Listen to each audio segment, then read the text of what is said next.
Hello there, fellow zombie slayers. My name is Stanley557, and this is a full review of Sledgehammer's first attempt at the Call of Duty Zombies formula, Advanced Warfare Zombies. Sledgehammer's iteration of the Treyarch game mode is often regarded as an underwhelming first attempt at making a zombies mode, and is one most players, myself included, forget even existed. But how does this game mode stand up today against its modern contemporaries, like Black Ops 3, Black Ops 4, Cold War, Infinite Warfare, and Sledgehammer's own sequel series, World War II? Also, a special thanks to my best friend Parker. I couldn't have beat these maps without you, man. So, is AW a hidden gem wrongfully forgotten by the sands of time, or is it one that should be left to rot deep in the sea? Well, let's find out in my complete review of Advanced Warfare Zombies, the one left behind.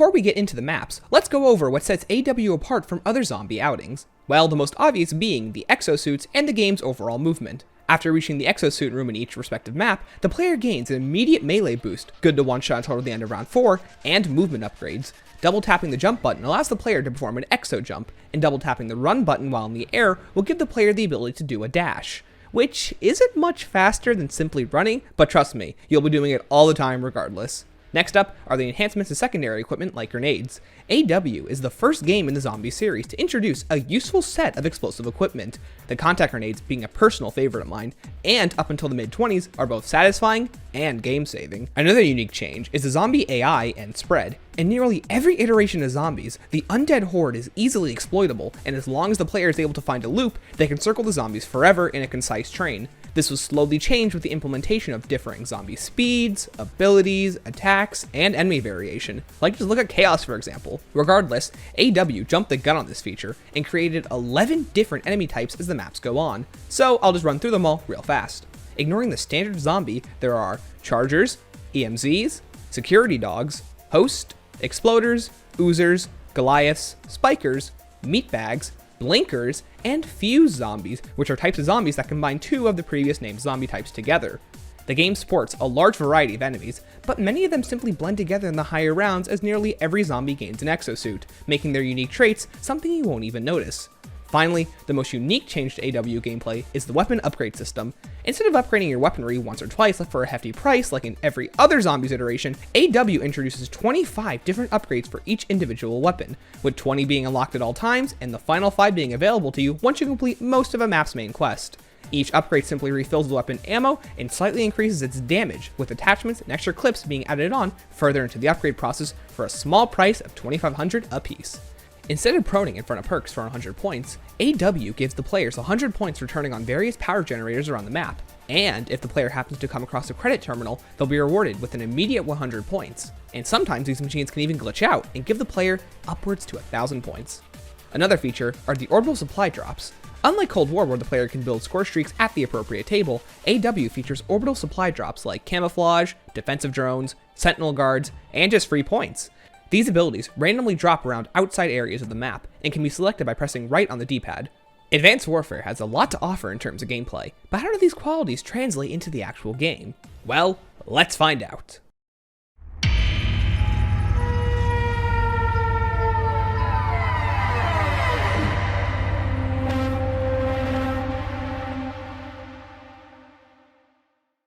The first map in the Advanced Warfare Zombies storyline. Unlike the extremely fun and unique Outbreak mode in Cold War, AW's Outbreak is an overall mediocre experience that becomes bogged down in many of the unique staples that help create AW's identity, but more on that later. So, what's the story? Unlike Infinite Warfare, AW does have a consistent storyline from beginning to end. In the final mission of the Exo Survival mode, Riot, Atlas, the antagonistic corporation throughout the story, drops a Manticore bioweapon to quell the prisoners at the facility. Instead, they become zombified and begin overrunning any living survivors. Atlas and the rival company Sentinel fight together to escape the zombie horde. Those both dead and alive are brought back to an Atlas facility to be studied, bringing the zombie virus with them. And if you think I'm going to play all of Exo Survival for this footage, no. Anywho, the virus purposely released the facility, leaving 4 survivors: the janitor Oz, IT specialist Lola Swan, security guard Jim Decker, and executive Khan. Why do only 2 of them have last names? I have no idea. After failing to be saved in the opening cutscene, the group worked together to call for an exfil and finally escape. Man, this map really does have a lot of similarities to the Outbreak mode in Cold War, huh? Alright, well, let's go over the positives first. The map's main quest has an easily understandable storyline and narrative. Utilize the black box found from the fallen warbird and call for help. Pretty simple, and for an introductory map, this is an extremely effective opening quest at settling the players into the gameplay and be completed in a little under 40 minutes. Next up are the characters. I'm talking less about their actual personalities, which I hate, and just happy to be playing as new characters with impact on the story, compared to IW's characters and Cold War's operators. Fun fact, the last new zombie characters we've gotten to play as were the Dead of the Night crew, so there's some food for thought. The cast rounds themselves out pretty well, and for the first time in Zombies history, characters have interactions with each other at the beginning of the round, like in later installments. Next up is the box selection, which is actually pretty good and pretty balanced in some respects. But this is all simply because the game uses the old point system, so weaker weapons like the SAC-3, the AK-12, the AE-4, and the IMR still have a chance to shine, and building points is extremely satisfying in this game. Sadly, too many of the guns have a low ammo count to make them sustainable for a long time, but the upgrade system is the buffer for that issue. Another cool addition is perk decay. Before BO4, Cold War, and World War II, you'd always lose all of your perks upon downing, but in AW, your perks will begin to decay depending on how long it takes for your teammates to revive you. This not only incentivizes players to buy perks they normally wouldn't buy, like Exo Slam and Exo Soldier, but they become buffer perks that give your teammates more time to revive you so that you can keep more essential perks like Jug, or Exo Health as it's called. Oh, I should shout out the Cell 3, AW's version of the ray gun, an extremely fun energy shotgun that becomes full auto with a faster fire rate if you hold down the trigger after the first shot. And sadly, we're already out of things I genuinely like about this map. AW is a game that constantly fights against itself and the player, and this is no more prevalent than the map design, zombie movement, and AI. Outbreak is an extremely cramped map, and once you get past round 12, it becomes impossible to maneuver mid-round, causing around 80% of it to become inaccessible due to zombie speed and aggression. This works against much of the gameplay of AW, and this issue continues to pop up even in wider maps like Carrier and Descent, where choke points are a major issue with level design, if you don't use something like the S12, contact grenades, or the Cell 3. Every single loss we encountered was rarely an issue of getting outplayed by the zombies or making a dumb decision, but rather one that resulted from attempting to revive the other because of the tight corridors, as going for a revive is extremely dangerous in this game. It makes being altruistic a big punishment, and while it shouldn't be easy to revive a teammate, part of the fun is making a dangerous play to pick someone back up. The problem in AW is that you're more likely to survive if you play selfishly, because going for your teammate will end up getting you killed more often than not. I think something that would have helped this feature is that if a teammate goes down, all zombies are slowed for 30 seconds. And while this might make it too easy to revive people, the current option is just too difficult. Oh yeah, I should mention that for some reason, the bleed out timer in this game is 30 seconds, and unlike every other game that gives you 45 seconds, so you're not given a whole lot of time to decide if it's worth it to revive a teammate or not. So again, it plays against the altruism. Next up is the map's overall aesthetic. A big issue with AW map design is that most of the maps are defined by a small color palette, with Outbreak's palette consisting of blues, neon teals, oranges, reds, and an array of grays. While this was done to make objects like perks, the mystery box, and wallbuy stand out, Treyarch and IW do a much better job utilizing a wider color palette, while still making these unique features stand out with design and flair. I mean, look at the golden pack-a-punch from TOG. The map is filled with bright blues, purples, oranges, and reds, but they still managed to make this yellow object stand out in a unique way. Regardless, the 5 perk machines and wallbuys have the terrible distinction of sporting a teal neon blue wireframe, so it's almost impossible to tell what some of the biobles are at a glance. And each of the perks have the same design with a differing emblem on top, so many of them blend together. This is mostly an issue when you're playing the maps for the first few times, as individual perk machines would make it a lot easier for first time players. Then there's the Easter egg, which isn't too difficult, and while I love the narrative, it's one of those Easter eggs. Like Revelations and Shall and Shuffle, Outbreak has the player perform steps like pulling the EM1 out of the box and shooting it at the mystery box to get Lilith's specific keycard. How does that make any sense? I wish I could tell you. Oh yeah, let's talk about the trash shoot step. But I think I'll just let Liam for the Winter take the lead on this one. Like a couple of years, and Exo Zombies has been released. Everyone's playing the first map, trying to solve the Easter egg, and there's like these key cards hidden all around the map. There's 4 you have to get. We've got like 3 at this point, and you know, the last one, it's just kind of like a mystery to everybody. Nobody has any idea what to do. They've tried almost everything that makes sense, and that's when it hit everybody that Exo Zombies is a backwards game. Now, it's pretty easy to make a backwards game. Really, all you need is 2 major components, and the first one is taking what makes sense, and the second one is doing the exact opposite of that. So this guy said that he dropped his keycard in the furnace room, a bit silly if you ask me, but luckily enough, when I was 8 years old, I lived in a furnace room, so I know all about furnace rooms, and everybody that knows anything about furnace rooms knows that the only way to get into a furnace room is to activate a trash chute, but don't go in, and then activate it again, but do go in this time. And then once you've done that, you'll end up in a furnace room. So I mean, now you just gotta find the key card, and everybody knows that the only way to ever find anything is to just shoot the ground a billion times, and eventually you'll just find. It's definitely a weird step, and once you're in the furnace room, you have to keep shooting the ground until it just randomly pops up. Because of course, just getting into the furnace room wasn't enough. Next up, let's tackle the weapon level up system and go over why it's the worst rendition of the feature ever. As I stated earlier, whenever you pack a punch, your weapon ammo is refilled, and the damage is also slightly increased. Now, there are a few issues with the system. 1. Weapon damage is only slightly increased, and if you aren't constantly pack-a-punching, zombie health will begin to outpace your damage output, and you'll no longer be able to keep up, making your weapons ineffective, causing you to more likely to go down, requiring you to buy your perks again, causing your points to dwindle and you won't be able to buy more weapon upgrades, causing your weapons to become more ineffective, causing you to go down again, and that will cause you to buy your perks again, causing your weapons to become even more ineffective, causing you to go down, causing your weapons to be more effective, causing you to go down. Get the picture. Because of the minuscule upgrades your weaponry gets from each upgrade, it causes an immediate damage fall off if you fail to keep up in the later rounds. You're simply bound to run out of ammunition fairly quickly, as weapons don't have a lot of ammo to incentivize you to upgrade them. And this only works once your weaponry reaches Mark 20, and that completely ignores the fact that zombie health keeps scaling, so you can't even upgrade them to get more ammo back. 2. There isn't enough ammo in these guns. Until you reach Mark 10, every weapon retains the same ammo capacity it had when you first received it from the wall or from the box, so every upgrade essentially becomes a max ammo. And because your weapon ends up becoming so weak so early, you'll find yourself running out of ammo like it's Black Ops 1 all over again. But at least in Black Ops 1, the zombies aren't on crack. And 3.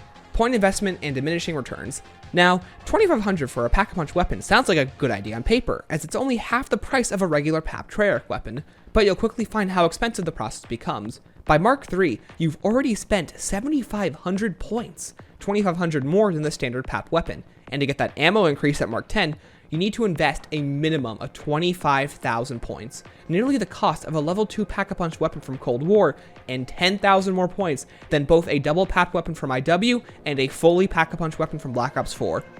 How is that even possible? Despite the hefty price, your weapons will barely be able to keep up with enemies in the mid-20s, and at the highest upgrade, the 30s. In comparison, Black Ops 4's weapons drop off in the 30s and 40s for the same price, and even then, can be used forever because zombie health stops increasing, but not at a point where it's impossible. In IW, double PAP weapons will fall off in the 40s or 50s, and while the Pack-a-Punch feature was designed so that players will always have something to spend their points on, I don't believe this is the best way to go about this idea. Cold War implements a very similar design philosophy to AW by adding 2 extra Pack-a-Punch tiers, Tier 2 at 15,000 and Tier 3 at 30,000. And while the price of a fully packed Cold War weapon is equivalent to a Tier 20 weapon, Cold War gives the player more time to pick and choose which weapons they want to upgrade. AW forces the choice on the player, no earlier than round 10, where zombie health already begins to climb to absurd levels.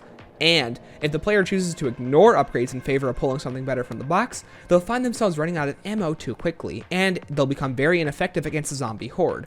And while the point system will make up for the lack of damage on your weapons, most of these weapons have 0 to no pierce, making them only effective at killing one zombie at a time, forcing damage over points on the player, somewhat like Black Ops 4 and Cold War, but with the old point system. Oh, something I almost forgot to mention were the infection rounds. What an annoying waste of time. For those who don't know, infection rounds spawn the unique host zombie, which can infect and kill players unless they purchase the decontamination pad. Once infected, players will have 60 seconds to reach the pad, with any subsequent host zombie hit decreasing the timer by an additional 5 seconds, and a hit from a normal zombie will decrease it by an additional 3. If the player fails to reach the decontamination pad in time, they will immediately die without a chance to be revived in the bleed out phase. This forces a choice on the player: either find a really big area and pray the zombies never hit you, or camp around the decontamination pad, ruining any tension the host zombie brings in the first place. It doesn't feel like the devs knew what to do with this round, as it completely kills the pace of the game, and in general is just a big waste of time. To note though, it is cool that whenever you use the pad, it kills any host zombies in the area, and gives you camouflage for 3 seconds. And if you do succumb to the infection, your character will actually become a zombie, and a pretty strong one at that. Finally, I wanted to go over little nitpicks I had with the Easter egg, those being how difficult it is to interact with these keypads when collecting Khan's keycard, how long and dumb it is to destroy the air pump for Oz's keycard, again, the fact you need to shoot the box with the EM1 to get Lilith's, and Decker's keycard in general is just plain stupid. Honestly, this whole Easter egg is just one dumb step after the other. Most of them aren't even hard, it's just the fact that the steps hardly make any sense in a realistic point of view. But I've already said this in the IW review, which is something you should definitely check out if you haven't already. Also, before we move on, I wanted to include some thoughts and opinions from my friend Parker. He not only likes AW more than I do, but was very pivotal in helping me complete these Easter eggs and get this review out. Thanks, Stanley. Happy to be here. Stanley's insanely proficient at reviewing stuff, so I'm mostly here to add my own thoughts and elaborate on anything he may or may not have said, but there's a slim chance that happened. I pretty much agree with Stanley's rating and points for this map to a T. It's a 4 out of 10, not because the map itself does anything inherently wrong, but the culmination of gameplay aspects and the fact this map has about as much depth as a kiddie pool ultimately make it uninteresting. And nothing about it pops and draws you in, especially its transit color scheme of red, orange, random blues, and 50 shades, and more, of gray. The map design itself is also notable for a flaw within the game's design. Maps get progressively larger areas, but always suffer from small corridors. This issue is an uphill battle because the game has to have enemies with the aggression of Black Ops 3 zombies, and are quicker than Cyberpunk's time on the PlayStation Store to counteract the extremely enhanced movement the player has with an exosuit. This goes for any zombie with an exosuit as well, which is all of them in the later rounds. And no other game was just jumping out of hordes ever an issue, especially one that needed counters. This was obviously why the EMZs exist, but map design hurts this too. Small corridors counter exo movement, but the cocaine zombies make it so that it is impossible to cross the map mid-round. Remove these cocaine zombies, however, and you have a game mode that's too easy in my opinion. The worst part is that the EMZ attacks are AoE and proc more when you're above or dashing up over a zombie, or basically when you're using your suit.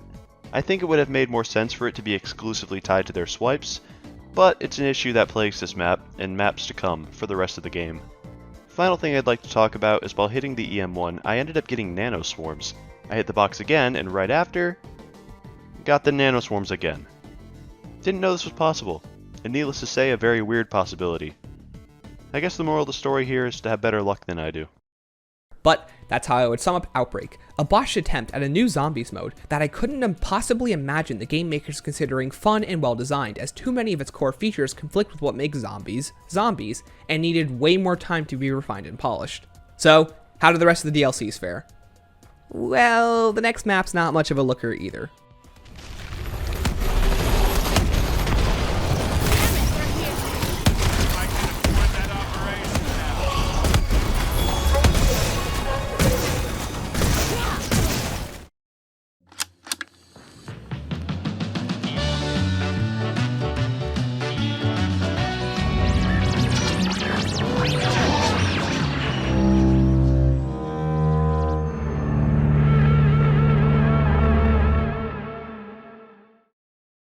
Alright, now let's move on to the next map. Infection, the second map in the AW storyline. Now, this review is going to be conducted a bit differently compared to the other 3 maps, so forgive me if this part of the review is inconsistent with its counterparts. I'm going to be reviewing this map with a completely different tone and style, as I've decided to redo this entire section of the review. While gathering footage for the Goliath, I had decided to replay the map and reanalyze it. While still a complete dumpster fire, Infection didn't deserve the harsh, rant-filled tone that I gave it earlier. And instead of dividing the map by its positives and negatives, I'm just going to go through each aspect of the map and give my thoughts on whether it's a positive or negative thought, and this review process might be the way I review maps in the future too. But that's future me's problem. The sections include story, personality and map design, gameplay, and the Easter egg quest. Now that I've gone through this little intro section, let's review the worst zombies map ever made. First, the story. In the map's intro cutscene, we learn what happens to our characters. After the events of Outbreak, the zombie horde eventually overruns them, leaving them to their fate among the dead. All while narrated by Oz. The cutscene also gives us a good idea of each character's growth and personality. Lilith learns to fire a gun for the first time, Khan is forced to remember what it's like to work as a team and get his hands dirty, and Deckard is given the chance to fight like the soldier he always wanted to be. Each of them is given a moment to shine, and other than Oz, you get the impression that these are real people with real struggles and hardships, unlike how caricatured Treyarch's characters can be in their cutscenes. I can't wait to see how these characters turn out! Nothing with this. After being taken down, our characters are then rescued by Atlas to be recovered and studied at the Burger Town facility, bringing the zombie virus with them. The cutscene ends on the Burger Town logo, with the town changing into a dystopian landscape in the span of an afternoon. Other than the end of the intro cutscene, the map no longer tells the story of the locale, and it's just about as bare bones as Outbreak, and doesn't really leave as much to the imagination as the cutscene introduces us to the ending of Outbreak and the subsequent downfall of the new location. The only thread of interesting ideas that we have to hold on to is the development that we're told our characters have. And while I'm not expecting an insane amount of world building and growth, it's kind of a shame. AW really promoted itself with its engaging and more traditional methods of storytelling with its cutscenes, unlike Treyarch, who do a lot of their storytelling in such unorthodox ways with in-game radios, quotes, and just flat out having players fill in the dots for them. But many of the AW cutscenes do seem to blend together with each other and achieve almost nothing besides moving our characters from point A to point B. Every intro cutscene besides Outbreak doesn't advance the story all that far, and simply picks up where the map's previous cliffhanger left off. It's an arbitrary way to increase excitement for players who are waiting for the next DLC, a lot like how Garrod Krovi's ending cutscene works, which nowadays has none of the same impact it had on day one, because we can all simply play Revelations now whenever we want to. The main story of Infection isn't much better, as it's all about appeasing the robot Bubby and launching a rocket into space. What this rocket does, I literally couldn't tell you. After that, you're left to survive, with the Easter egg not even being the main way you unlock the outro cutscene. After rescuing a total of 25 survivors, you're granted the ending of the map, which is extremely interesting as it's the only map in COD Zombies history to have an alternate objective to achieve the cutscene. In the outro, our characters are seemingly swarmed on top of the Burger Town restaurant in a scenario much like the map's intro cutscene at the Outbreak facility. This time around, though, they are saved by Sentinel, a rival company to Atlas. A man, introduced by Oz as Lennox, holds our characters at gunpoint, explaining that one of them has to be killed. This then ends the cutscene and leaves the map on a cliffhanger. The cliffhanger being immediately resolved in Carrier's intro cutscene, where Oz is revealed to be the one to be shot, and our characters are taken aboard on an Atlas vessel. But I'll get to that with the next map. I personally hate the cliffhanger endings each map ends off on after this point. It abruptly and purposely cuts off the story halfway for suspense purposes, only to be picked up in the following map without a beat missed. Look at how Infection ends and then how Carrier picks it up. One of you has to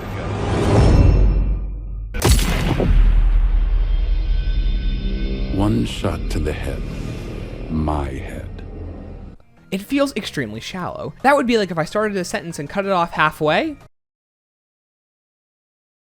and then continued it weeks later. Something I've forgotten to mention though is that these cutscenes look absolutely amazing. During the release of Origins, players were able to data mine the outro cutscene early and expose its contents to the community. Following this event, Treyarch decided to move all outro cutscenes into executables through the in-game engine, making them much harder to data mine and leak, although audio files can still be found to this day. And I don't know if Sledgehammer just wanted to create the best looking game possible, or simply had a ton of money pumped into their game, but all of these cutscenes look a million times better than anything we've ever seen from Treyarch, even with some of their best ones, like Voyage to Despair, Garrod Krovi, or even the recent Die Machina, which uses the new Modern Warfare engine. Why do they look so great? The lighting, the cinematography, it's all so perfect! Treyarch makes quality games, but we've never seen this level of polish ever put into a Zombies cutscene ever again. Perhaps they wanted to put their best foot forward, but a pretty piece of art doesn't make a good exhibit, I suppose. Then there's the level design and detail, which is straight up awful. Okay, that's not true. The map's level design is actually really good, ignoring the sewers, of course. Plays quite well, as lanes are much wider here, making them much more suitable for the erratic zombie AI, unlike Outbreak, which crushes its players beneath close quarters. And while I mentioned later on I prefer Carrier's map design, Infection might be my favorite map layout-wise. Unlike Outbreak, Infection has plenty of open spaces to bounce around in, and whenever you need to enter a building or tight space, they typically offer plenty of mantle points and windows for quick getaways. It's perfect, and it makes it so much easier to use weaponry like assault rifles and snipers, because you're able to get such a good distance away from the zombies. The only issue with the map design are the commonly ridiculed, and rightfully so, sewers.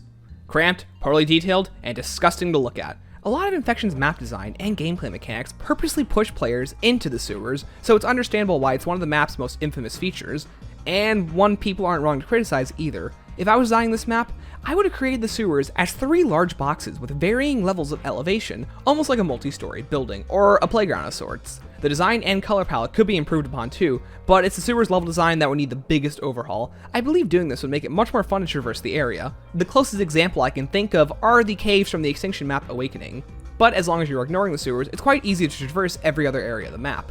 Then there's the color palette, which is filled with some of the worst grays, blues, and oranges imaginable. The map is outright disgusting to look at and is in the bottom of the barrel in terms of overall map aesthetics, much like Die Rise, a map also condemned for its ugly colorization. And while a destroyed town isn't going to look immaculate, I mean, look at Infection's rival map, Shadows of Evil, another destroyed and zombified town-based locale, but unlike Infection, was filled to the brim with varying colors and personalities. It is often regarded as a top-tier map and a prime example of how to detail a location. But a bad-looking map can be saved by its gameplay, right? Its map design being the primary reason why I haven't just thrown this part of the review into the garbage. There's still something to salvage and learn here. The standard inclusions like perks, contact grenades, and supply drops return, so sadly the map doesn't offer any new tools to play around with besides the Magnetron and the Instigator trap in the sewers. The Magnetron being the worst wonder weapon we've ever seen in zombies, and in contract, there's the Instigator trap, which is one of the coolest traps we've ever seen in zombies. I mean, come on, it's a trap that uses the alligator to jump out of the water to decimate anything in its path. Is it useful? No. But is it awesome? Heck yeah. Aside from standard equipment and weaponry, there are the new event rounds. But first, let's talk about Infection rounds. Just like every other map in AW, Infection rounds do return, and pose just as much of an irritating threat as they usually do. It doesn't help that the only decontamination pad is hidden deep within the sewers, further perpetuating my hate of that location. Infection also introduces a few new event rounds. There's the Manticore gas rounds, where Manticore gas is dropped on one of the 3 main areas of the map, Burger Town, Atlas Command, and Value Voltage. Once the gas is armed, players have a short amount of time to evacuate the area, before it is completely unplayable for the duration of the round. If infected, players will simply have to decontaminate themselves before they succumb to the virus. These rounds aim to push players around the map's play space to avoid them getting too comfortable. This would be fine if it wasn't for the fact that in the high rounds, all 3 areas become consumed in gas, leaving the ever so lovely sewers as the only location left gas free. It's especially annoying if the gas is dropped on an area you need for the Easter egg, like Burger Town. Then there are also the infamous Survivor rounds. Every couple of rounds, players are alerted by Lennox that a survivor in the area can be rescued. Why he doesn't pick them up himself, I'll never know. So, where to begin? Well, the obvious being, the survivors are useless, move very sluggishly, and force extreme punishments on the player if ignored. First, their abilities. Survivors are unable to attack zombies and defend themselves, constantly waving their arms around, like they're Mr. T-Luxify doing the well. Then, there's their movement, which pairs up terribly with the erratic zombie speeds. For a moment, just imagine if you not only had to protect the Keeper and Drak, but it also moved around the map in the worst way possible. Oh wait, the Keeper already does that.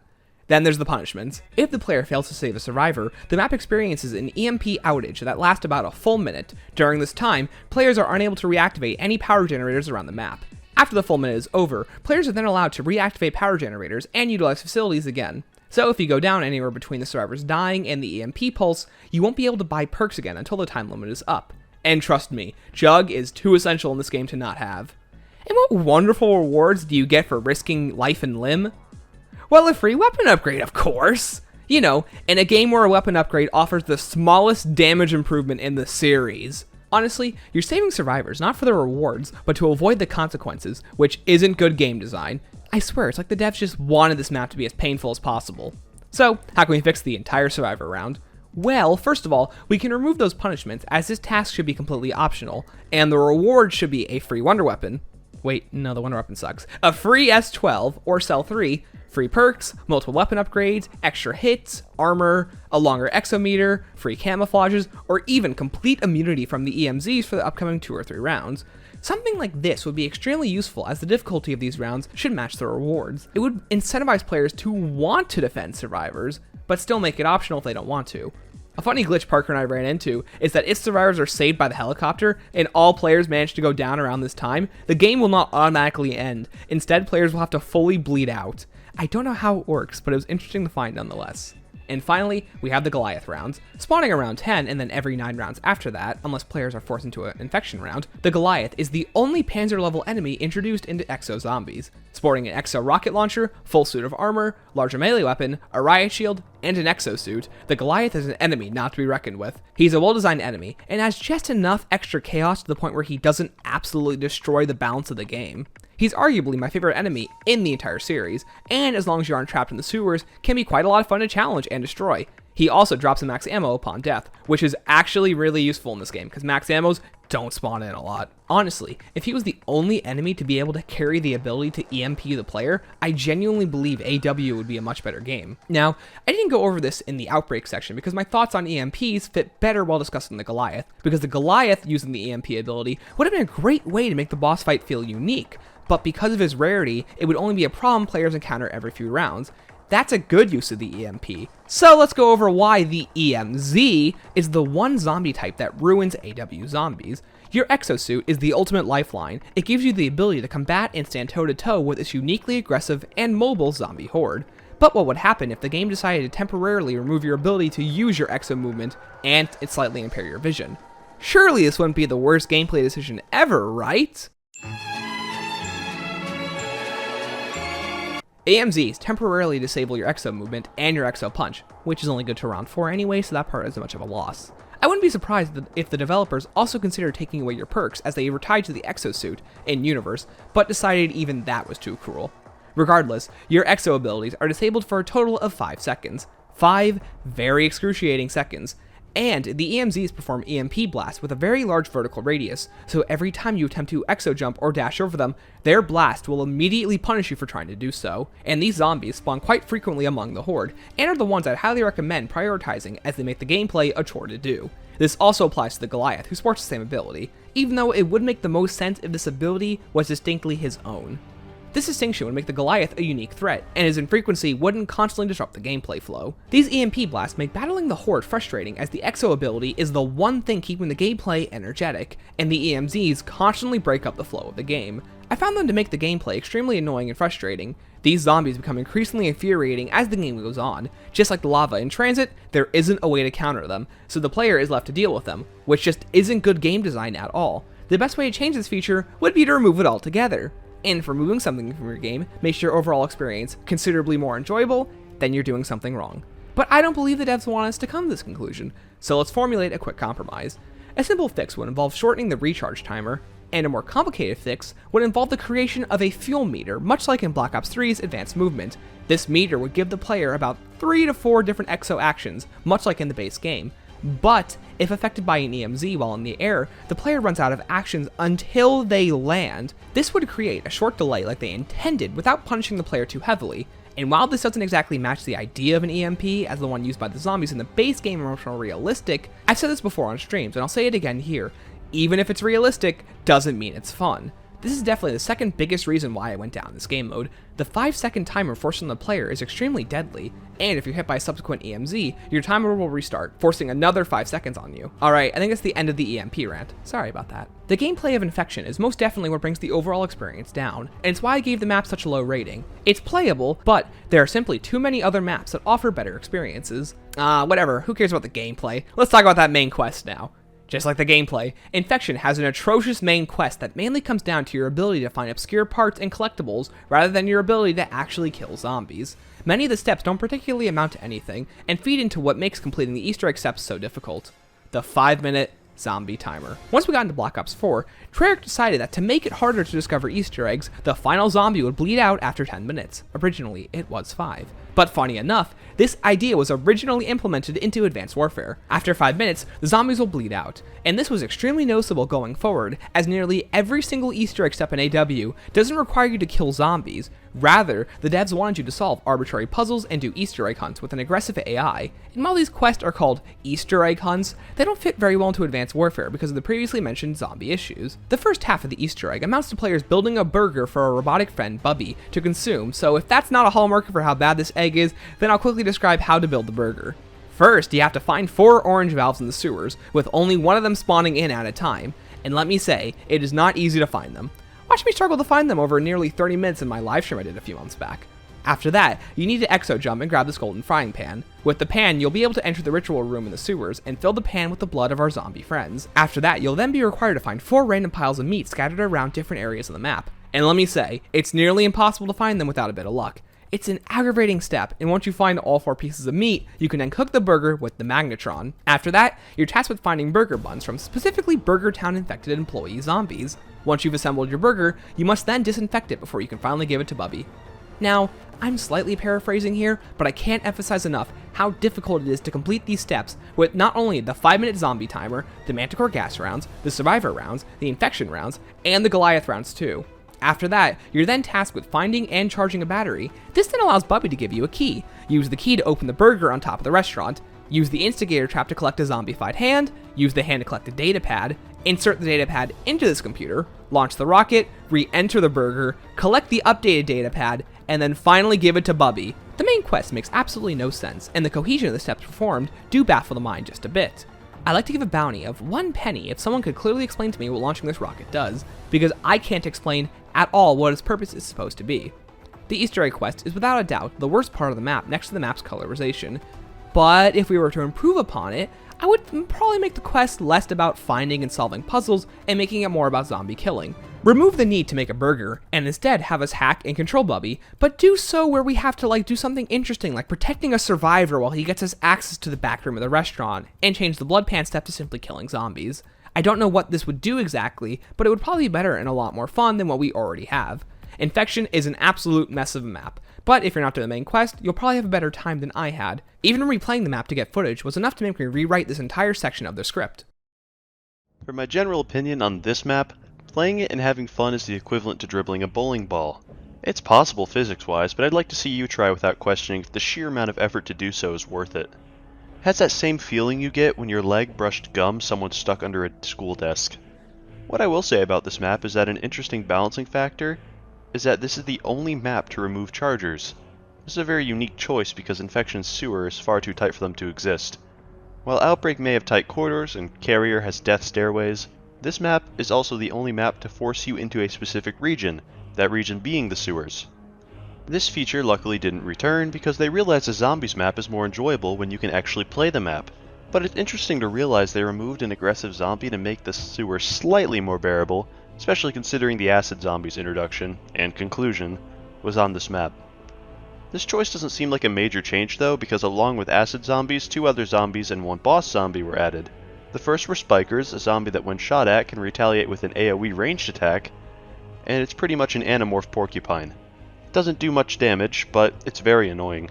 Additionally, meatbags, or as I call them, die-rise zombies, were added on this map as well, and then like every other iteration of the armored zombie, that isn't a special enemy, I really liked these guys. They got cool white eyes, Atlas drip, and their armor is so insignificant and non-problematic, Stanley had no idea they even existed until he looked up enemy types. The other armored zombie, the Goliath, had potential, but ultimately sucked. Good thing they took him out like the acids. Oh, wait. In conclusion, this game did what it does best, making a smart change, then nullifying it by adding something else. In this case, the removal of 1 overly aggressive zombie for 4 new types. 1 step forward, 2 steps back. Overall, Infection is one of the worst zombie maps ever made, right next to IW's Beast from Beyond. From a terrible Easter egg quest to features that shouldn't have made it past the planning stages, Infection is without a doubt the bottom of the barrel of zombie maps. One that hardly passes for a good time, even with friends. Thankfully though, we'll be finally able to move on to better maps as we set sail to the Gulf of Mexico. In Carrier.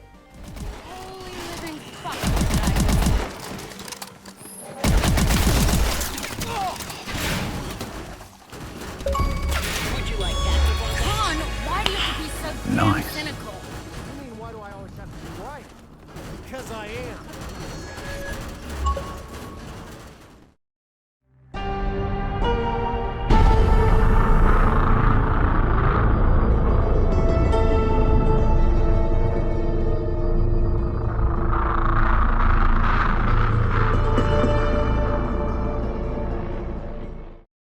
Carrier is the first map I bought this game to actually play. It is also one of the 3 maps to have the unique distinction of taking place on a ship, and unlike Voyage of Despair from Black Ops 4, or the USS Mount Olympus from World War II, Carrier sadly doesn't utilize the location enough, and feels more like an Atlas facility that just happens to be on a ship. But before we jump back into the negatives, let's discuss the story. In the outro cutscene of Infection, Sentinel Operator Lennox holds our characters at gunpoint and kills Oz, claiming he was Patient Zero, causing great panic among the group. Lennox attempts to exfil our characters away before they are recovered by Atlas to be studied upon again. Sometime before the events of Carrier, Atlas recovers their employees and brings them to one of the facilities on a cargo ship in the middle of the ocean, bringing Oz and the subsequent zombie virus with them. So, same story, different location, I suppose. Lennox then locates and awakens the 3 remaining survivors and prepares them for the fight ahead. Carrier is without a doubt one of the best Advanced Warfare maps. Thankfully, I have a lot more positive to say about it than Outbreak and Infection. Carrier and Advanced Warfare altogether is so far the only zombie storyline to kill off one of its main characters and replace them with another. Lennox, voiced by Bruce Campbell, replaces Oz as one of the 4 playable characters, and while a little goofier than I like, he's way better than Oz, whose only character trait is his stoicism. And oh yeah, the fact that he hates the Atlas Corporation. And while the location of the map isn't utilized as much as I'd like, it features a place called the Armory, the perfect central hub, filled with weapon upgrade machine, the first box spawn, a grenade disposal machine which grants you points, a weapon disposal machine that can grant you extra points for unwanted weapons and parts for the Easter egg, teleport grenades, and contact grenades. This room is stacked, and you can genuinely spend a good amount of time and points in here without making any progress. And while in the room, let's go over the grenade disposal machine. In a Plinko-style arcade machine, player has to shoot grenades into the disposal slot. Once done, the grenades will bounce down the shaft and randomly land in specific point slots. The amount of points a player can earn from this can range from 100 to 1,000 for essentially free. At the beginning of each round, the machine will lock in place for the first grenade, always giving players at least one guaranteed chance to score some extra points. After that, it begins to rapidly move around, and the entire first step of the Easter egg is based around this thing. So to do the egg, you have to get good at it fast, and let me say, I got pretty good at it. Also, a cool fact about the Plinko machine is that if timed correctly, more than one grenade can be thrown into it. Like, look at the shot right here, Parker and I managed to get at the exact same time. Extremely satisfying to get right, I should say.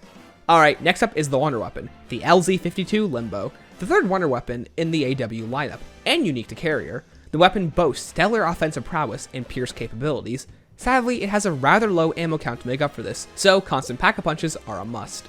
The map also integrates DLC weapons into the box too, a lot like how it was done in BO3. The new added weapons include the M1 Irons, dual-wheel revolver pistols, and the Ohm, a high fire rate LMG with an underbarrel shotgun. A cool combination that we haven't seen since Black Ops 1. Alongside more weapons, the map also features the game's first and only new perk, Exo Stockpile. For a simple 2,000 points, Exo Stockpile increases the player's reserve ammunition by 20% and increases the maximum held grenades and equipment by 1.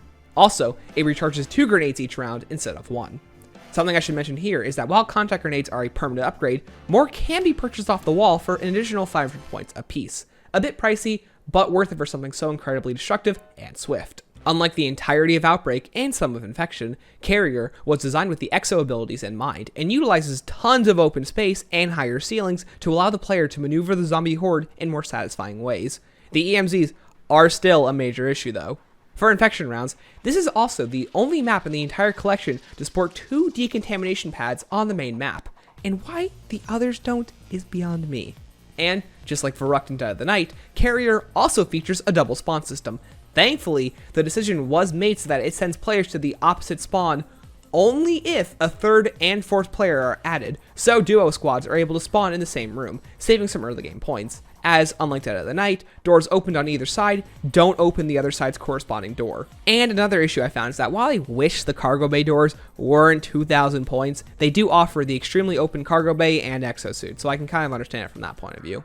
The map also features 2 new unique power-ups to the zombie formula. Open Fire, which just like the similarly named IW power-up, grants the player infinite ammo, and, unlike its IW variation, AW's Open Fire allows players to still earn points based off of bullets hit, whereas in IW, Open Fire only grants the player points based off of kills. And the other power-up being Explosive Touch, one of my personal favorite power-ups ever created. An array of grenades surround the player and instantly kill any standard zombie that comes into contact with them. This power-up is, in my opinion, the better version of Zombie Blood, as it allows players to revive teammates, perform box pulls, or buy perks, all the while the grenades pick off anything that comes the player's way, making them practically invulnerable. The downside being that it only lasts 20 seconds compared to the traditional 30 seconds most other power-ups get. but I still love it nonetheless. It keeps up the momentum of the game, saves you ammo, and saves you time.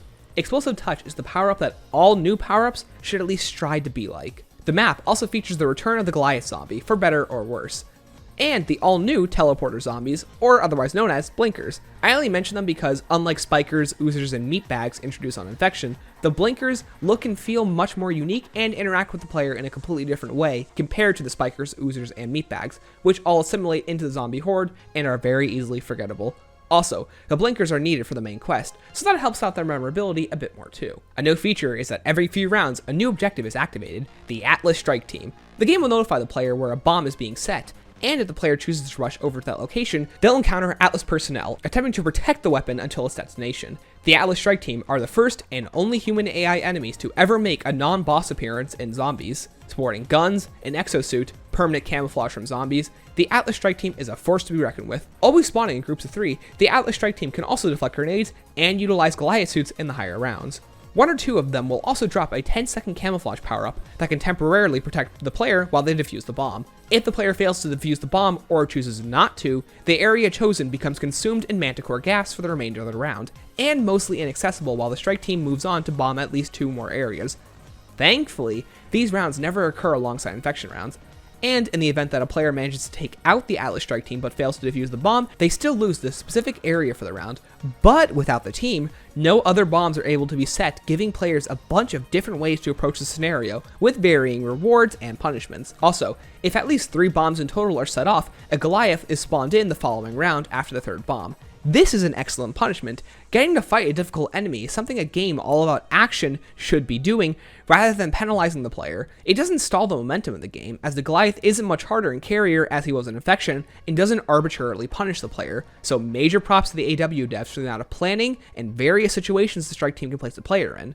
I just wish they spawned in a bit less, as another set of them can be spawned in the following round if the player defeats the strike team, but doesn't defuse the bomb, so that can be annoying. But much better than these survivor rounds and manticore gas rounds from Infection, as instead of locking off an entire 1/4 of the map without the player's control, Carrier offers 8 unique different sections, lessening the punishment of an individual bomb, and again, allowing players to pick and choose which areas they care about or need for the remainder of the round. I should mention an Easter egg step that, while I might not enjoy, I just think is extremely funny. The Easter egg requires the players to collect 4 data logs and blow up a vault. To collect the second data log, the player needs to drink a bottle of vodka dropped by the weapon disposal unit, and interact with a keypad to navigate a laser maze to collect the log. I just find the concept hilarious and fun that you don't actually need to be drunk to do this step. That just allows you to see the laser maze and purposely impairs your vision and movement. And because you don't need to be drunk to actually complete this step, I wonder if it is possible to memorize the maze and collect the log. You don't have to, but the fact that you could makes me wonder. And then there's the weapon disposal unit. While it's needed a little too much for the Easter egg, it's nice that you're always guaranteed parts of the fishing rod and vodka bottle fairly easily early on, so thankfully that isn't RNG. And now with all that out of the way, let's get into the negatives. The main one being the Easter egg. The quest in this map is difficult as heck for some of the most arbitrary reasons. The first step is quite simple. Fire a teleport grenade in a Chompy's secret room and activate the terminal inside. This changes the Plinko machine and activates the weapon disposal unit. The second step requires players to fire a teleport grenade into the Plinko machine, and this begins a bit of a minigame. While a cycling set of icons appear above the spinning teleport grenade, representing all the different equipment in the game, by shooting a contact grenade into the slot at the right time, the teleport grenade is converted into the grenade that's in the cycle. So for example, I need to fire contact grenades while the distraction zone is spinning in the equipment cycle. So once I see the distraction zone and the grenade hold lines up at the right time, I fire the grenade. With each successful shot, it makes the Plinko hole move faster and more erratic. And the player needs to complete 3 different sequences and fire a minimum of 3 teleport grenades, 1 for each sequence, and at least 13 different contact grenades. Difficult would be an understatement for this step, and if I didn't have Parker with me during this Easter egg, I think I would lose my mind. Once you complete the 3rd sequence, you get access to the data log and can move on to the drunk step. After the drunk step, you'll need to power this teleporter in the med bay with fragments dropped by teleport zombies. You'll need at least 20 fragments to power the machine, and before you enter, you'll need to throw a bunch of weapons into the weapon disposal machine to collect fishing rod pieces, permanently forcing at least 1 weapon slot to weapon disposal, as it's needed for a bunch of different steps throughout the Easter egg, even all the way till the end. Once you build the fishing rod, you can spend 100 points to randomly fish for a shovel. Now teleport to the island and begin digging until you find the tablet. And let me tell ya, there's a lot of sand, so good luck. Oh, and if you fail to find the tablet, you have to wait till next round to try again. Oh yes, my favorite, random RNG with a forced round penalty. And just when I was liking the map too. And for the final data log, you have to go through a bunch of garbage for a lever, fish for, well, a fish, and chum the waters in the moon pool to summon a shark, steal its eye, and get the final data pad. Because of the limited amount of grenades, easy chances once per round for the Plinko, teleport fragments, island digging RNG, and just randomization included in getting the teleport fragments from the teleport zombies, your run of the Easter egg will easily take you to the 30s or even the 40s, and if you aren't careful, or you're not as cool as me, it'll be the 40s before you know it. This Easter egg is the epitome of an extremely nonsensical quest with forced round progression and RNG galore. It wouldn't be an AW map without a garbage quest line, I suppose. Next up are the tight corridors. For all the open areas and high ceilings Carrier offers, it also has extremely tight choke points that remind me way too much of Outbreak. I really don't like these hallways, and anytime you have to take out a strike team or revive an ally, or simply go from one area of the map to another mid-round, you have to run through these specific areas, requiring players to use an S12, a Cell 3, a Limbo, the M1 Irons, or a bunch of contact grenades. This leads to a criticism with the map, one that Treyarch is guilty of too. I call it the Kraken effect. Named after the Kraken wonder weapon from Voyage of Despair, is an effect I've named for map design that requires an explosive or extremely powerful weapon to get through. And in Voyage of Despair, as long as you have the Kraken, you aren't restricted to any part of the map because the weapon's raw damage allows you to weave in and out of choke points in close corridors without issue, which Voyage has a lot of. And if you use something like an AR or an SMG, you'll find yourself unable to kill enemies quickly, and because of the BO4 spawn system, you're given very little time to extinguish your enemies quick enough before the rest of the horde shows up. This can result in a death that players might feel is unfair, and because weapons in Black Ops 4 have 0 pierce, you're required to find areas where you can train, locking off certain parts of the map because you'll be required to make plays your weapons aren't equipped to make because they usually aren't good enough to. The same effect happens in Carrier, because if you don't have one of the previously mentioned weapons, the aggressive AI will trap you in corridors before you can kill them, giving the horde enough time to catch up. This is the fault of both the AI system, the choke point design, and finally, the poor damage increases with the weapon upgrade system. And it all compounds with the map design. So, how do we fix this? Well, getting rid of the corridors and making them wider would help. Slowing zombie AI is a good step in the right direction too. Increasing weapon damage across the board, and increasing pack-a-punch upgrades is also a good idea. I just wish needing specific weaponry wasn't required to traverse the maps. Cold War does a better job of fixing these issues with the mantle system, multiple weapon upgrades, the rarity systems, and specialist abilities, so at least we're moving somewhat in the right direction ever since AW. Even World at War did a better job with this by making zombies less aggressive and easier to slip by. Another issue I have with the map is Oz, and the way he interacts with the map. While playing, you're going to randomly hear Oz as a part of the automated voice system, Angie. He'll comment on power-ups, weapons, data logs found throughout the Easter egg, and other miscellaneous quotes. One does get a laugh out of me though. Hello, my name is Angie, and I'm a total bitch of a computer who annoys the fuck out of people. But most of them do remind me of Dr. Monty's presence in Revelations. Like whenever you go down, he just randomly yells, "Bloody lemon!" Next up on the chopping block is our characters. Despite the story presented in the intro and outro cutscenes of each map, you'd hardly be able to find a correlation between the Easter egg and our characters. It feels like a story was haphazardly put together to create the illusion of a plot. While performing Easter egg steps, characters hardly comment on what's going on, and there isn't a logical reasoning to be doing what we're doing. At least in Outbreak, they were worried for their safety and needed help. In Carrier, our characters never make an impact on the world or explain what blowing up the vault would even do other than destroy the ship, which is hardly mentioned as a goal between the characters or Lennox. It just feels like once we arrive at the ending cutscene, the ship is magically going down and our characters just have to escape. The characters don't serve any purpose other than to say catchy one-liners or the occasional character conversation, and ignoring their personalities in the cutscenes, they could easily be replaced with the operators from Cold War. This is an issue because I don't know who these people are, what they want, what they're trying to accomplish on each map, how they come to conclusions about the predicament, questions that spawn based off Easter egg steps, and how their actions affect the greater story. For example, let's go over Primus Richthofen's story in Der Eisendrache. First, who is Richthofen? Well, he's a German doctor trying to do the right thing. What does he want and what is he trying to accomplish? He wants to set things right and rescue Ultimus Dempsey asleep in a cryopod. How does he come to conclusions about his predicament? When encountering a signal from a partner from his other life, Dr. Groff, he comes to a swift conclusion that he must use the death ray located on the map to reacquire Ultimus Dempsey's rocket. And once the cryopod has an electrical field placed around it, Richtofen comes to the conclusion that he needs to charge the summoning key with the MPD from Moon to access enough rockets to blow up the Moon, severing the electric field's connection with Groff's base on the Moon. Next up are the questions that spawn from the Easter egg. Richtofen wonders how the Keeper previously on their side was corrupted by their actions of sending it to the Moon and interacting with the MPD, and if he's even doing the right thing by currently not telling the group about his true intentions with Ultimus Dempsey. Finally, how did these actions affect the world around him? Well, Richtofen's actions split the already fractured timeline, he temporarily loses the trust of his teammates until he explains what must be done, reaffirming their belief in him, and the destruction of Groff and the Moon base ultimately ends the fractured Group 935, a perfect example of how the Easter egg and subsequently Craig Houston, the lead director of Treyarch, utilizes his characters and considers what they're doing in the greater scheme of things. Carrier and AW don't do anything with their Easter eggs, whether it be time, resources, or lack of experience. AW's team was not equipped to handle the task given to them, and should have focused more on creating fun maps with great gameplay over arbitrary Easter egg quests, and a bland storyline some nerd on the internet has to complain about 6.5 years later. You know what I mean. Oh, one final note is that on the loading screen, you'll find that the actual size of the map only takes up about 40% of the vessel available, and of course, they only use the space they needed, which is a good thing, because the map doesn't feel bloated, but when your loading screen looks like this, it makes you wonder why they don't just shrink the map at that point. I don't believe anyone would fault the massive cargo ship for being realistically too small. Regardless, the map more or less doesn't even want you to know it's supposed to be on a ship anyway. There's honestly very little I can add to this section of the review that Stanley hadn't already covered. While I disagree with him on the topic of Oz's narration being annoying, especially when he's reading captain logs, it's not really like I can argue why Stanley is objectively wrong on that. So without sounding too much like a parrot, I'm just going to express my thoughts on the map. Where Infection was the dribbling a bowling ball, Carrier's like using a lemon as a candle. It shouldn't work, but surprisingly it does.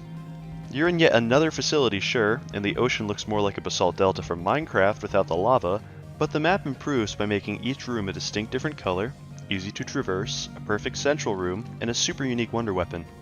On the topic of the wonder weapon, I think I should take a moment to appreciate it.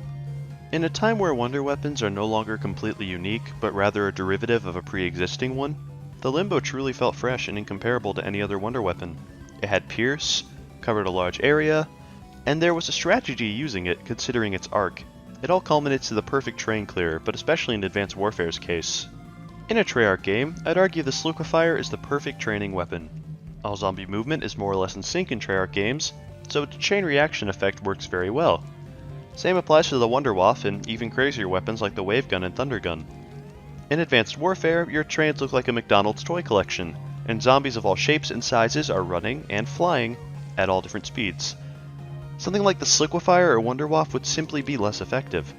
The Limbo, with its horizontal range, accommodates for the insanity perfectly in this regard. Nothing gold can stay, however, and Advanced Warfare completely forgot they struck gold, and decided to mine for zinc when they designed the Trident, a wonder weapon that was more excessive than it was successive. It isn't even an Advanced Warfare issue either. It'd be just as useless in a Treyarch game, but I should probably save this for Descent, if Stanley doesn't cover it there, because Stanley covers every topic under the sun to begin with anyways. See you then. And that is DLC 3, Carrier, a much better map than Outbreak and Infection. And if you ignore the Easter egg, it's a map I'd highly recommend to any Zombies player that owns Advanced Warfare. Give it a shot. Definitely a good B-tier map. But does it all come together in the finale? Well, let's find out.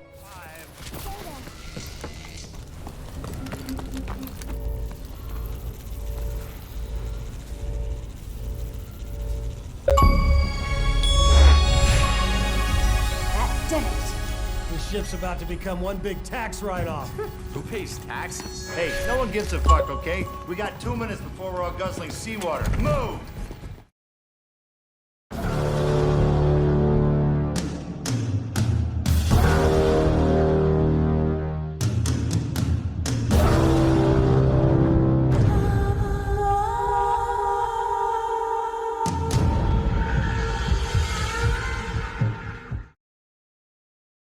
Descent is the climactic conclusion to the Advanced Warfare Zombies storyline, and takes place at the Atlas Retreat, an underwater hotel that becomes infected with the zombie virus, once Oz leads the Horde to the facility.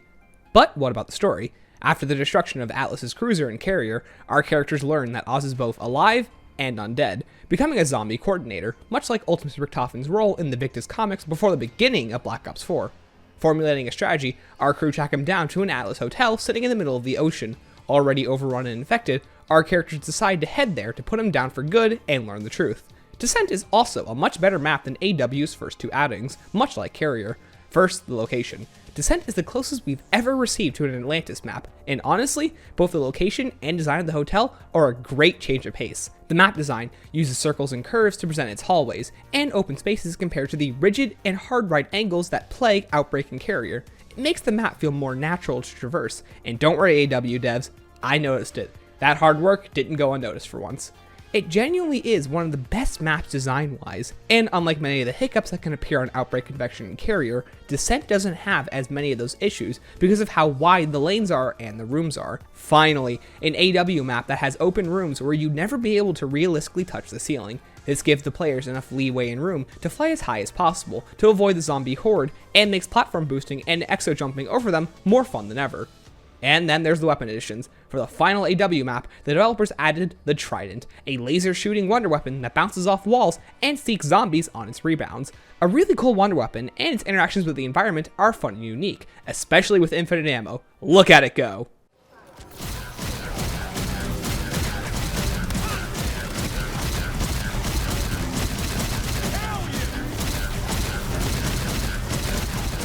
Now, is it actually useful at killing? We'll come back to that later. And the final new weapon added to the box is the Blunderbuss, one of my top 10 personal zombie weapons of all time by sheer design and power alone. Ever since I played Donkey Kong Land 2 as a kid, I've always wanted a Blunderbuss in the Call of Duty game, and Descent does not disappoint. It offers unparalleled power at the cost of an extremely long reload and single clip shot. Also, it's incompatible with infinite ammo, but it's still a weapon I'm always pulling for while hitting the box. The final score streak introduced on Descent is the XS-1 Goliath suit, the exact one the Atlas Strike team uses on Carrier. Equipped with homing rockets, a chain gun, and powerful melee, the Goliath suit is an impressive force. Even inside the suit, the player can still buy doors, perks, turn on power generators, and revive teammates, and use the tube system to head back up to spawn. The only thing the player is unable to do is interact with and collect weapons from the 3D printer. The suit sports a large health bar that sadly does go down even as zombies aren't attacking the player, so it essentially gives you a timer. A generous one, but a timer.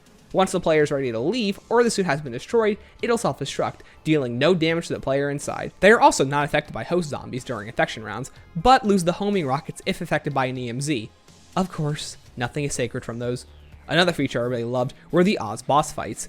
I know some people don't like forced boss fight encounters like this, but I found them to be a good change of pace. At round 5, Oz will teleport players to the first arena and simply ramble some speech before showing players attacks like an electric floor and laser grid. These are here to give the player a good idea of what to expect for the actual boss fight.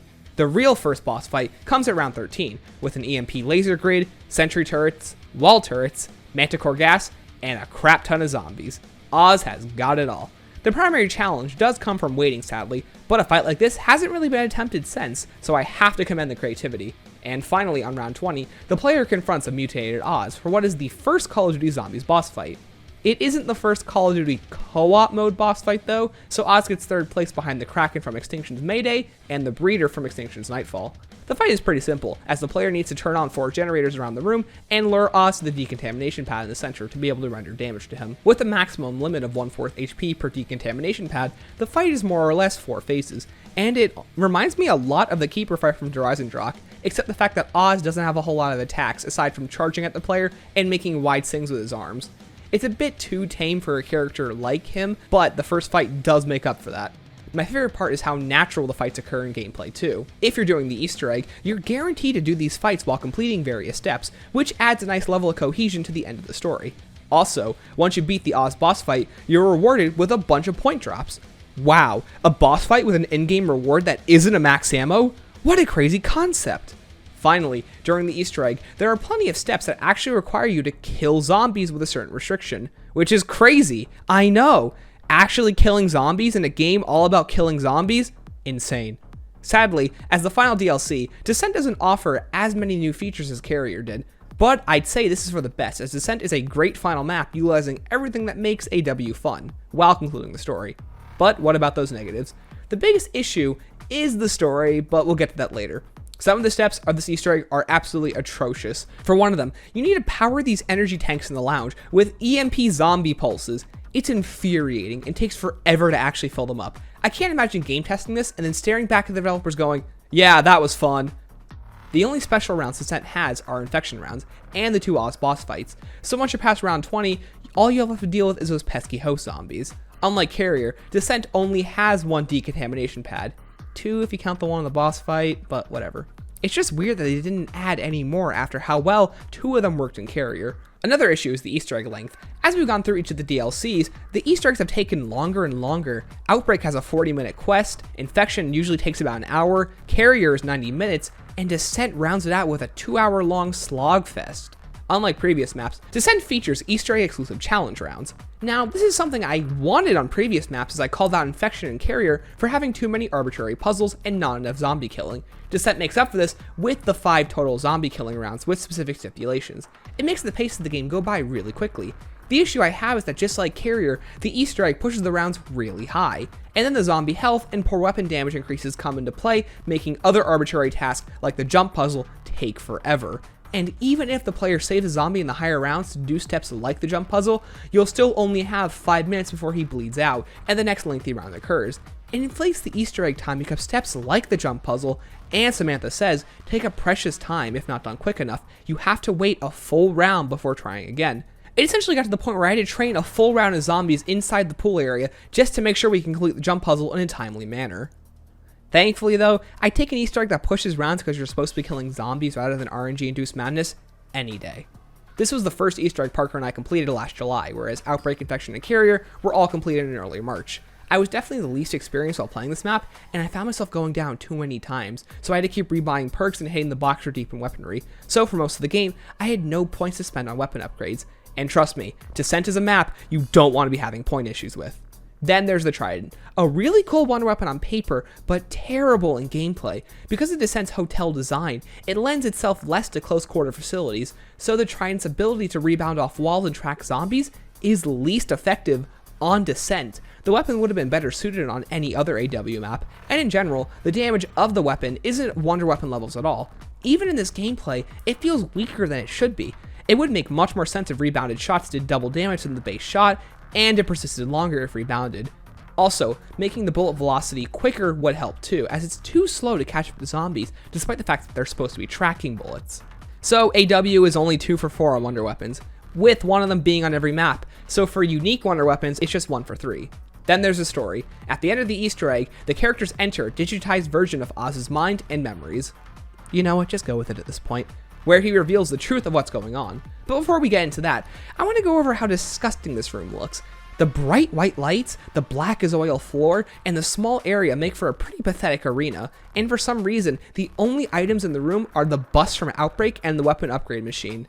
And for the final step of the Easter egg, and for the final step of the AW storyline, the player has to fight a pretty low number of zombies while Oz sluggishly narrates about what's going on. His dialogue is incredibly boring and mundane, and for some reason, he begins to call out our characters because they consider themselves heroes, mocking Decker for being unable to make it as a soldier because he couldn't pass a drug test, Khan for being a toothless shark that Atlas left behind, and Lilith for being a crappy hacker trying to go straight. Where did all this come from? And in Infection's intro cutscene, they imply that the characters were growing stronger together as they went on this adventure, but the writers throw this little bit of character development out the window in exchange for a monologue that sounds like a 12-year-old's edgy Tumblr rant on why Matt Pat's game theory about FNAF was wrong. Also, I noticed while rewatching this part of the video that when you reload the blunderbuss in third person, your character throws away a non-existent clip.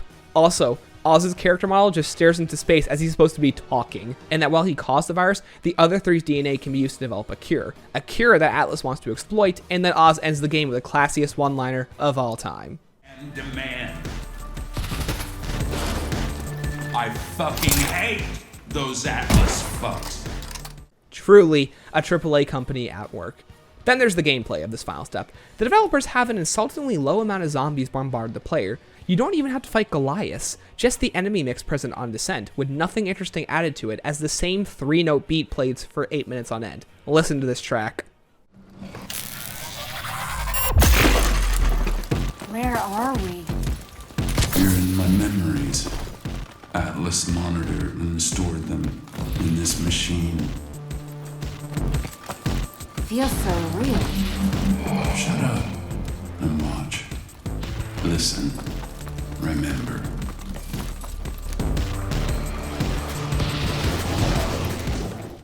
It's that loop for like 8 minutes. And for our final step, it goes out with a whimper as Oz barely explains what's going on. Lennox doesn't even get to participate in this final step at all. And overall, his character feels like waste potential. Despite the fact that they got Bruce frickin' Campbell, he hardly does or says anything interesting besides his lines in Infection's outro and Carrier's intro. Oz doesn't even have anything to say about him at all too. And then all of a sudden, the Easter egg ends and the final cutscene commences. When the map first came out in my younger, more vulnerable years, I thoroughly enjoyed it.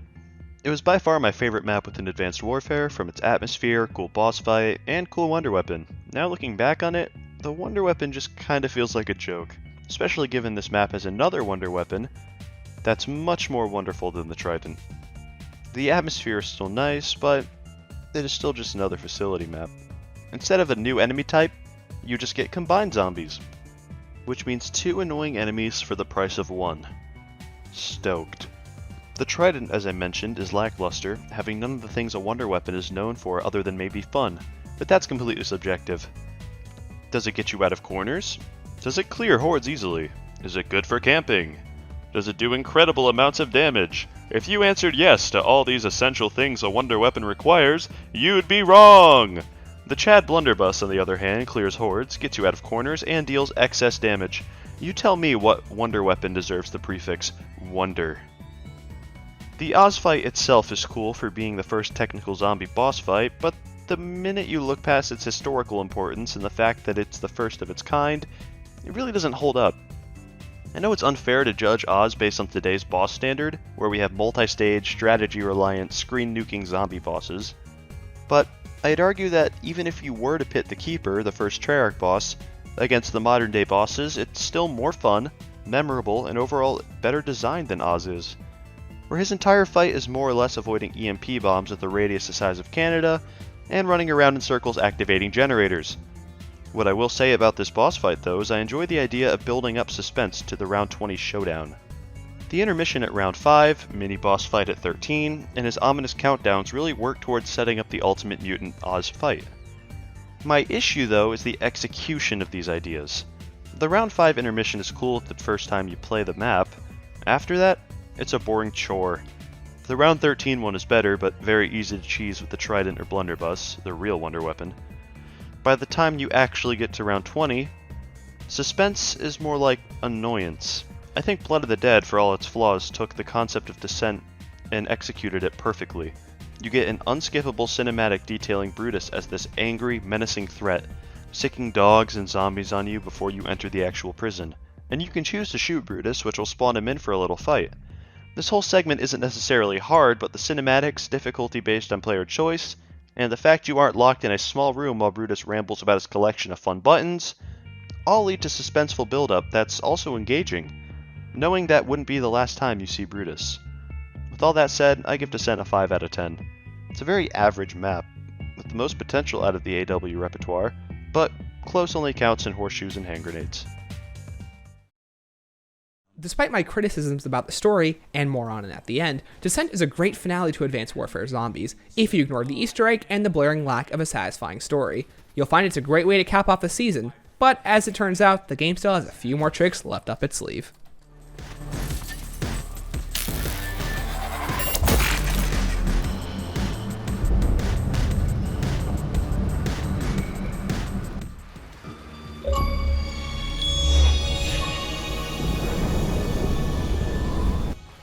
Calling bullshit on corporate. This is bullshit!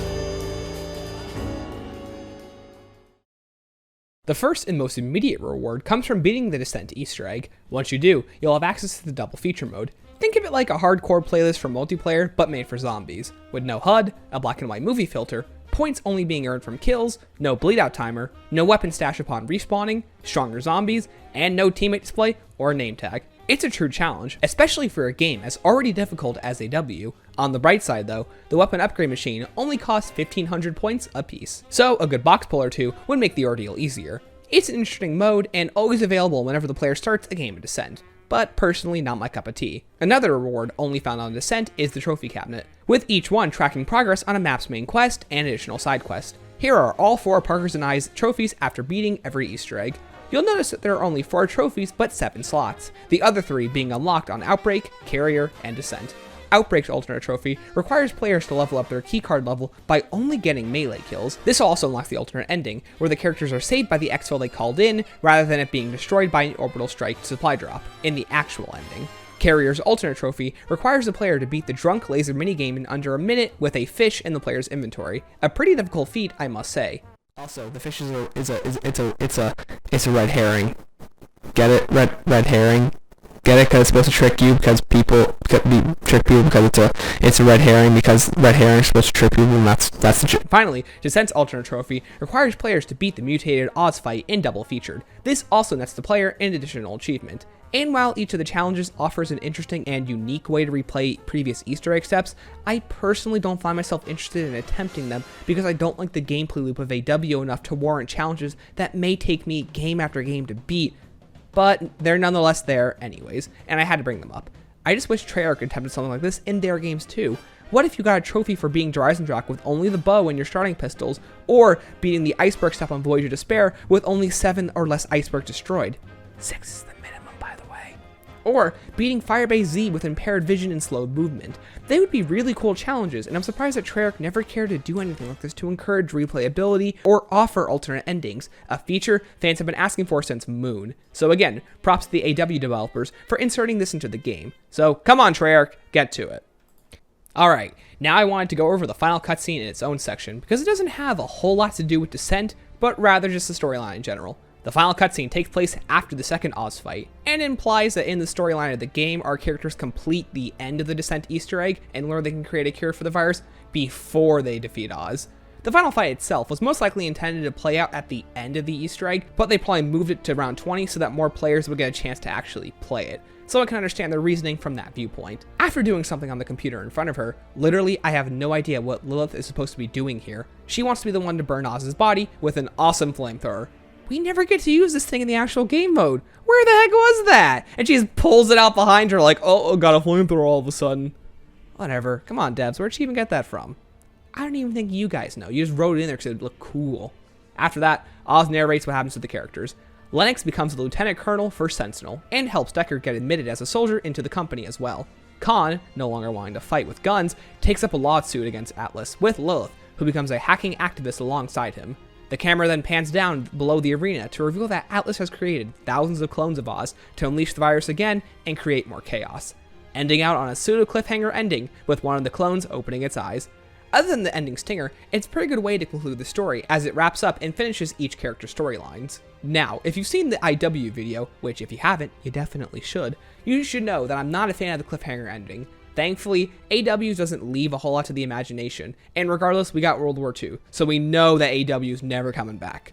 And with all that said, I do have some issues with the storyline. First of all, our characters don't go through an arc whatsoever. Like I said earlier in the video, it appears that they were trying to do something with the infection intro cutscene, but any of the struggles our characters faced are never represented in gameplay or storyline cutscenes. From minute 1, our characters are able to work together, move perfectly in combat, and encounter no issues due to experience. It was said that Lilith had never fired a gun before, but she's able to utilize explosive grenades, light machine guns, and the exosuit without any training or prior experience. And of course, this is a video game. We've seen our characters in Treyarch games perform similar feats, like load alien guns and fire triple barrel cannons without dislocating their shoulders across the ocean.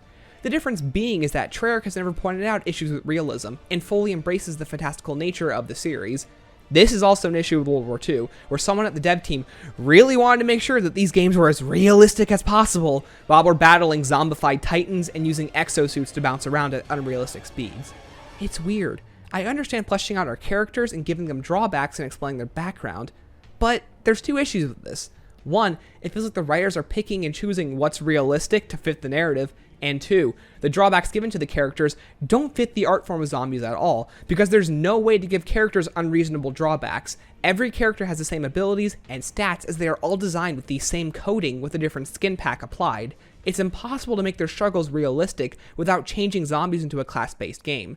The reason the struggles of the Premise crew are a bit more interesting is because they face issues like their inability to work together as a team, or the existential fact that we're all going to die someday no matter what.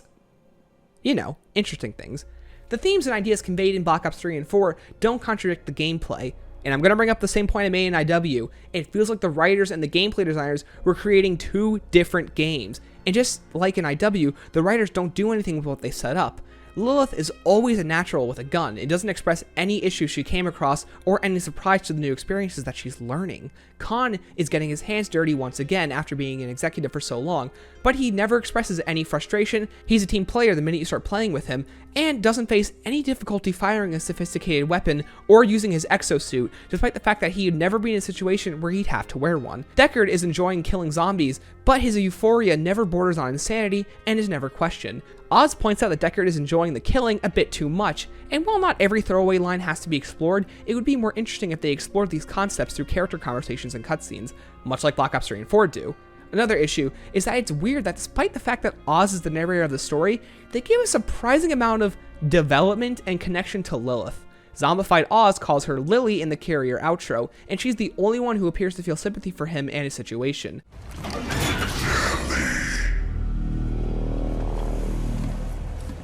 Lilith, what are you doing? Oz? Are you kidding me? Oz is dead. That asshole shot him. I Oz? just couldn't remember any of it till now. Shit! This place is coming apart. Take him down. But you can't stop being what you truly are from this world. Say goodbye to Big Bad Oz. Wait.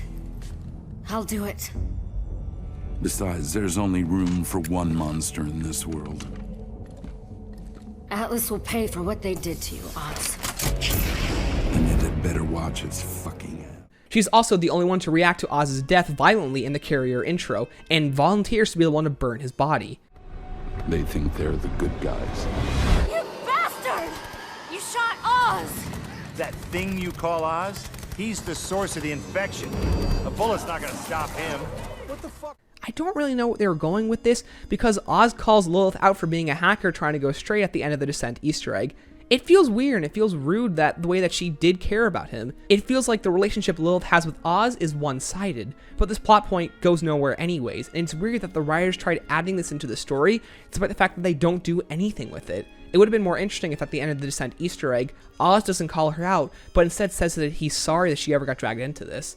That would be a good point of sympathy, and would be a great way to wrap up their relationship. Sadly, it's all a bunch of throwaway lines that go nowhere. Overall, the story of AW feels thrown together because the development team was required to make a zombies mode because Activision told them to. Alright, and finally, let's go over some nitpicks and story inconsistencies. How does our crew even end up on Carrier? In the intro cutscene, Oz explains that Atlas wanted their prized pets back, and it ends with Sentinel ships being chased by Atlas warbirds, with the Carrier cargo ship dropping its camouflage and appearing out of thin air. Did Lennox's ships purposely fly to Carrier because they were being chased? It's an Atlas-owned ship after all, and what would happen if Atlas blew up the Sentinel ships and they flew into the ocean? Would they even be able to find others like Khan, Deckard, and Lilith to make a cure and sell back to people for their own profit? The gaps between Infection and Carrier make no sense. Oh yeah, in the Carrier intro cutscene, Lennox claims that while Oz is dead, he also states that the other three have been dead too. So unlike Oz, our characters are able to come back to life when they were killed in the Infection intro cutscene. This doesn't make any sense. Why did Oz not turn into a zombie after being killed in Outbreak, but did once he was shot specifically by Lennox? Then there's Lennox in general. Is he even immune to the virus like the other three? He's absent from the end of the Descent Easter egg. Can he even be killed like the rest of them? And can he come back to life, or could he be turned to a zombie if not careful? We see how easy it is to spread the virus because the entire game takes place over the course of 48 hours. And during that time, 4 different facilities are overrun and taken over. If so, that's a swift virus. How was Lennox never infected in the first place? I get he's a capable fighter and has training taking down zombies, but you're telling me he never ran into an issue, even with the host zombies? In Descent, how do our characters know to interact with the memory device to learn the truth? Lennox clearly never communicates it, and it just randomly becomes the focal point of the egg. It doesn't even correlate to taking down Oz, for crying out loud. Infection takes place the afternoon of the 24th, and Carrier supposedly takes place a few hours later in the evening. You're telling me Sentinel rescued the characters at Burger Town, were chased by Atlas essentially all the way to the cargo ship, dropped off Oz, then dropped off the characters, Oz roams free and infects the entire ship, Lennox comes back and wakes up the characters, and they complete the Easter egg all before nightfall with the Carrier outro. There's no way these events transpire at the same time. It's because the characters arrive at Burger Town the morning of, the town gets overrun by zombies and they all wake up in the afternoon, only to complete the quest and then be rescued by Lennox. Also, how did they end up from Burger Town, which presumably takes place in Arizona, and they are suddenly chased to the middle of the ocean as if it were a second? It's definitely not south in the Gulf of Mexico, because why would a cargo ship even be there? I'm not seeing any Treyarch portals at all. Oh my god, this all makes no sense, and it feels like the writers weren't even trying. Something else that's weird is that the writers really try to push the line that Oz hates the Atlas Corporation. It's his catchphrase, and I can't tell if the writers had him say it so much in the hope that it would catch on. He constantly yells it in gameplay, and in the final moments of both the Descent Easter egg and Descent outro cutscene, he says it both times. What's that about? It's nothing iconic like Dempsey saying "Oorah" or Ultimus Richthofen just being Ultimus Richthofen. I don't get it sometimes, man. Another issue I have is that a few of the intro and outro cutscenes take place in completely unplayable areas. Where's this spot in the Infection intro cutscene? The tipped over bus implies it's in the spawn of Outbreak, but the geometry and general design don't fit the area at all. Or what about the entirety of the Carrier outro cutscene? Nowhere are these areas playable, and most of what they're doing don't even connect to the ending of the Carrier Easter egg. We place C4 on the vault near spawn, only for our characters to hit a self-destruct switch in a completely different room, to travel down corridors that don't exist, only to reach lifeboats in a room we haven't visited. And then there's a Descent intro cutscene. Where is the safe house that they are in? Where is this upper deck that they are walking across? Why are the walls in the hotel not covered in ads like they are in the regular map? Where is this room? Why didn't they gather Sentinel reinforcements before traveling to the facility? How the heck did Oz even survive the explosion? How did he reach Descent? Why isn't he infecting anyone? He's simply attacking them and getting through them. What does he want? Why is he doing what he's doing here? Why didn't the developers show us how he infects people? Why does the hotel look more like a standard Atlas facility? Was it changed to a hotel later in development? So many questions. Sorry if I'm sounding too nitpicky here, but there are too many inconsistencies and not enough questions answered. The game feels so mashed together and rushed to meet a deadline. But at the end of the day, that might just be what Advanced Warfare is. A rushed game mode that was created to satisfy the quota left behind by Activision executives, and it shows.